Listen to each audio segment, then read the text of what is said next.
As we continue the series of reviewing all of the Arkham video games, we're now looking at Arkham Origins. This game is very divisive among fans.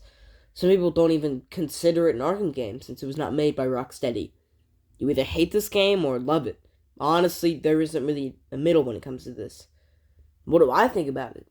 In my opinion, Arkham Origins is criminally underrated with its incredible story mode, wonderful boss fights, and great character moments. So let's start this review with talking about my basic thoughts.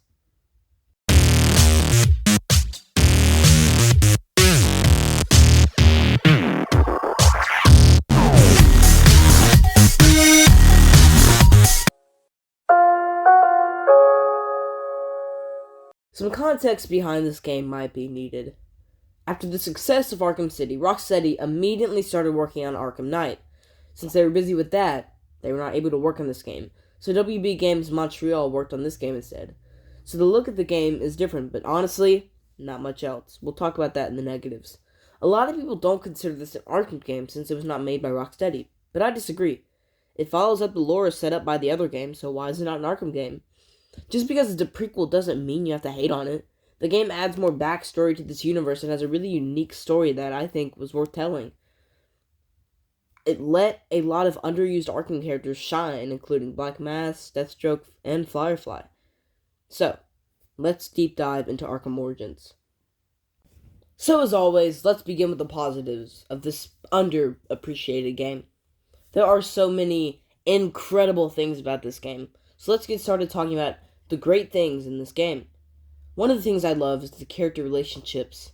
I love Batman and Alfred's relationship, and this angry version of Batman, and Alfred's doing everything he can to put some reason. There's this incredible scene after fighting Bane for the first time where they get in an argument, and it is wonderful.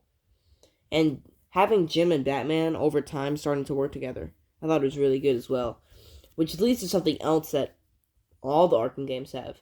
Incredible voice acting. I obviously think Troy Baker is a great Joker, and I love this version of the Joker. He's more wild and angry in a way. A lot of people said Troy Baker was just doing a bad impression of Mark Hamill, and I disagree completely. I love his version of the character, but I've been watching Troy Baker my whole life, so I may be a little biased. At first, I was not a fan of Roger Craig Smith's interpretation of Batman, but over time, I actually started to like it. He did a great job showing a much younger and angrier Bruce Wayne. Let's talk about Batman for a second, and I loved him in this game. Again, he's so much more angry and immature. He's still inexperienced as Batman, and you can certainly tell. Even his suit fits as a much younger, less tactical Batman. This Batman is much more of a brute than in the other games. At first, I was not a fan of the voice, but I have grown to really like it. This game also has a beautiful atmosphere. This game takes place during Christmas, and it is beautiful. I will say I wish the game had more of a Christmas element in the story, but that's fine. This game looks great, and when you're traveling around the city and seeing the snow, it looks great. I love how this game looks. But again, all the Arkham games look great. This is the only Arkham game that we get to go into the Batcave, which is a big deal. I wish we got to see more of that in the Arkham games. It's cool that you can change your suit and train and do other things along those lines in this game. I really wish Rocksteady did something with the Batcave, but it is what it is.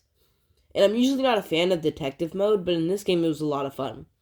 I love the level in the story where you have to figure out what happened and how Black Mask was killed, even though it wasn't him. The mission was still cool. And I really love a lot of the DLC.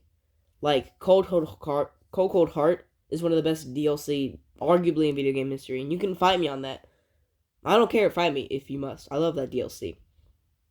This game also gave the spotlight to a lot of underused characters, and a lot of obscure characters.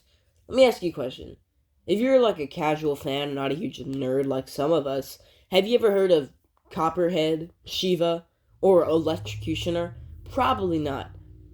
The Arkham games did a great job with a lot of Batman villains, but other times they didn't. But in this game, Deadshot, Deathstroke, and Black Mask are major characters in the story, and it's cool to see characters like that finally get some justice. I just love the whole Assassins plot. I think it's a lot of fun, which leads to the boss fights, which... Oh my. The boss fights are incredible in this game. All of them. Killer Croc, Deathstroke, Copperhead, Firefly, and Bane are some of my favorites. I love those boss fights, but those aren't the only ones. Also, Bane was a beast in this game, unlike in the other ones where he's just kind of a dumb brute. This game does show why he is a dumb brute, which is him like losing his memory and everything. The side missions are a lot of fun too. The Enigma one was cool, with a plot twist that you will never guess. Enigma is Riddler. Shocking, I know. Also, I do want to talk about the Mad Hatter mission, which is one of the darkest things in the entire Arkham universe. I can't go into detail because of YouTube and their guidelines, but let's just say he hypnotized a girl, and yeah, that's all I'm gonna go into on that. But those are most of the things I love about this game. Overall, it has a very grounded story with great characters. Now let's talk about the negatives, which are mostly about the gameplay. So let's begin. Although the game looks great, it is very clear this game was rushed. The combat system is an exact copy of City's. City has a great gameplay, so it's not a bad thing, but each Arkham game brought something new gameplay-wise, and this one didn't. It's just a copy of a pre-existing gameplay. Also, I don't know why, but traversal in this game is a pain. I hated traveling around because it took forever in this game, and I hated crossing that bridge. It took like 5 minutes because of how long it was. I hated going through that thing. I don't know why. Also, it does kind of feel like Joker was shoehorned into this game. I don't think he needed to be there. He could have maybe been like a side mission. I think that would have been great, because then setting up Joker, but not having him be such a major role in the story. Like, don't get me wrong, he was handled great, but I don't think he needed to be there, if you catch my drift.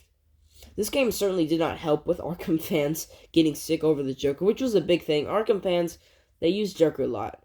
And I think if he wasn't in this game as much, I think some of the hate of Joker and Arkham Knight would not be existent, which I love Arkham Knight, and I hate the hate that it gets, so I think that, if they removed him from this game, then there would not be as much hate about the Joker and Arkham Knight. Also, some of the assassins were absolutely done dirty. The Electrocutioner was a prime example. You never actually fight him. You literally defeat him by punching him once. And then you never fight him again. And then he gets killed off. His death was cool. Don't get me wrong. And I love his gear that you get to use. But yeah, that's it of the Electrocutioner.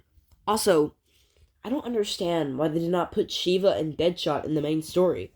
They decided to just make them side missions. That was very disappointing. And Shiva's mission was not good, if I'm being honest. I just really hated that, because I love Deadshot. And I wished he got to actually be like a much bigger role in the story mode, and instead of just being like a random side mission. They set him up at the beginning with that little, video showing all the assassins, and then he doesn't actually show up. I was waiting the whole game for him, and he was never there, which was really disappointing. So overall, to round out my thoughts, I love this game, and I think it is criminally underrated. The story mode is incredible. The boss fights are the best in the Arkham series. A lot of characters are finally given justice, like, the ones already listed. Deathstroke, Bane. I mean, I could go on. But there's much more about this game. Yeah, the gameplay is honestly not great, and it's not very fun. It's kind of boring gameplay-wise. It's not great. And then traversal's not fun.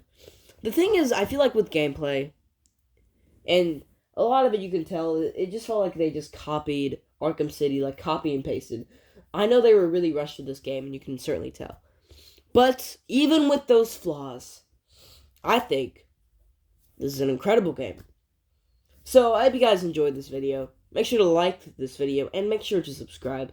Let me know what you think of this game in the comments below. And also make sure to check out my other Arkham videos, and stay notified for future ones. I'm going to be reviewing Arkham Knight, and then I'm going to do ranking. And I also have another video where I'm going to talk about how they could expand the Arkham universe now that we know there's a Justice League and everything. And, as always, stay geeky.